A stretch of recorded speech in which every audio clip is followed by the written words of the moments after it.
Bismillahirrahmanirrahim. Assalamualaikum warahmatullahi wabarakatuh. Metode sadar kali ini tentang percaya diri. Banyak orang mengartikan percaya diri itu dengan menyingkat kata pede. Jadi percaya diri ini saya katakan bisa diartikan dalam hal yang positif atau yang baik. Tapi ada juga orang percaya diri dalam hal negatif. Kenapa kedua ini terjadi? Yang positif benar-benar berteman dengan diri yang sebenarnya, atau dia dapat tuntunan dari cahaya dirinya, menerangi segala sesuatunya kepada semesta, akhirnya mampu berguna bagi orang lain apa yang dia ambil dari dirinya. Sedangkan percaya diri dalam hal negatif, mereka yang ikut dengan kegelapan. Maka mereka yang mengambil barang orang, misalnya nyolong, atau mereka yang korupsi, cuma berpikir kepada kebutuhannya sendiri untuk jasmanianya. Akhirnya di kegelapan itu dia berbuat. Sekarang bagaimana menuntun kita untuk mendapatkan percaya diri yang sebenarnya, untuk dapat cahaya dari diri sendiri menerangi akal kita, agar supaya mampu berguna bagi orang lain. Mereka ada yang sering bermeditasi, atau ada yang sering merenung sendiri, memikirkan kepada dirinya dan bertanya kepada dirinya. Ini saya katakan suatu hal yang baik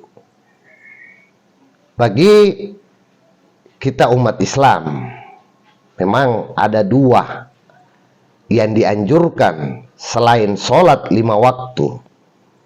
Karena sholat ini pertemuan antara jasmani kita dan rohani kita. Akan tetapi di sholat yang indah di sini, pada saat kita merenung di tengah malam gelap gulita, di sholat tahajud kita merenungkan di situ terhadap komunikasi kepada diri yang sebenarnya, berkeluh kesah terhadap apa problem, maka insya Allah akan dapat penerang bagaimana menemukan solusi atau jalan keluar yang terbaik. Demikian juga dikatakan sholat yang baik di luar sholat 5 waktu itu selain tahajud adalah sholat duha. Sebelum beraktivitas, kita sholat dan merenung, maka mampu menyadarkan kita bagaimana tertuntun kepada alam sadar, bagaimana berbuat kepada semesta, agar supaya kita bisa berbuat kebajikan, bisa berguna kepada orang lain. Sebenarnya untuk mengasah bagaimana untuk menemukan jati diri yang sebenarnya tergantung daripada pola pikir. Yang pertama, bukan dengan melihat gaya hidup dari seseorang, akhirnya diri kita ini dinakodai oleh kegelapan atau setan. Jika mencari diri yang sebenarnya, bergaul dengan orang-orang yang mencari kebenaran, maka insya Allah akan bertemu. Menjaga kebersihan, berpikiran positif kepada arah yang baik, maka akan selalu bersyukur atas karunia Tuhan yang diberikan kepada kita. Bukan dengan mengoreksi orang lain. Banyak berbicara tentang orang, akhirnya ini yang mampu membuat kita bergibah dan menciptakan peluang-peluang dosa.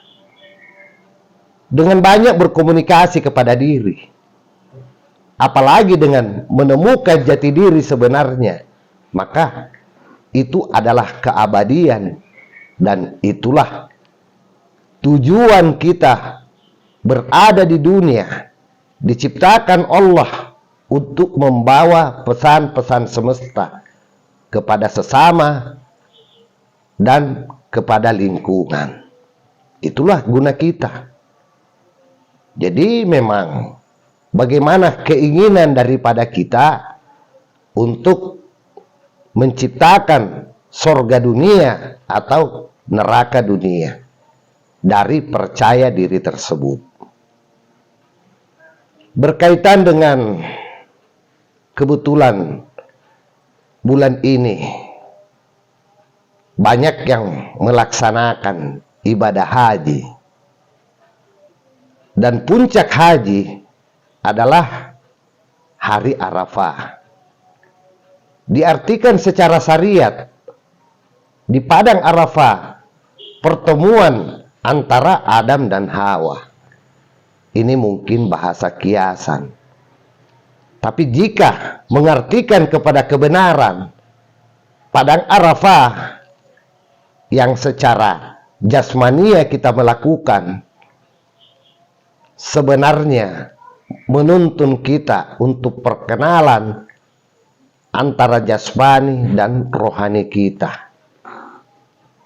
Karena disitulah puncaknya. Jadi Arafah yang dimaksud di Mekah, ada juga Arafah di dalam tubuh kita untuk pengenalan diri. Dan bagaimana firman Allah Subhanahu wa taala di dalam Al-Qur'an, setelah meninggalkan Arafah, maka kita mencukur dalam artian membersihkan semua noda-noda pikiran kita, ambisi kita, apa yang melenceng daripada pesan-pesan semesta, pesan Allah kepada kita, mengambil sifat-sifat Allah tentang kasihnya, tentang kekayaannya. Seluruh sifat-sifat Allah kita terapkan kepada manusia-manusia lain, maka benar-benar kita menjadi manusia yang seutuhnya. Dan disitulah muncul yang dimaksud dengan percaya diri. Jadi bukan dikatakan percaya diri yang dimaksud dengan mereka yang lain adalah berani, bukan. Keberanian tanpa dasar bisa dinakodai oleh dua. Makanya carilah percaya diri yang dimaksud oleh semesta dengan jalan merenung dan menemukan, maka berdialoglah dengan dia. Merenung sedikit, banyak berpikir dan berserah, insya Allah kamu akan betul-betul mampu menjadi manusia paripurna yang berguna bagi orang lain. Melahirkan pikiran-pikiran positif, dapat membantu sesama sesuai dengan cita-cita semesta untuk keberadaan kita di muka bumi. Jadi mereka yang pede dengan kegelapan, dinakodai dengan bukan dirinya sendiri, ya inilah setan.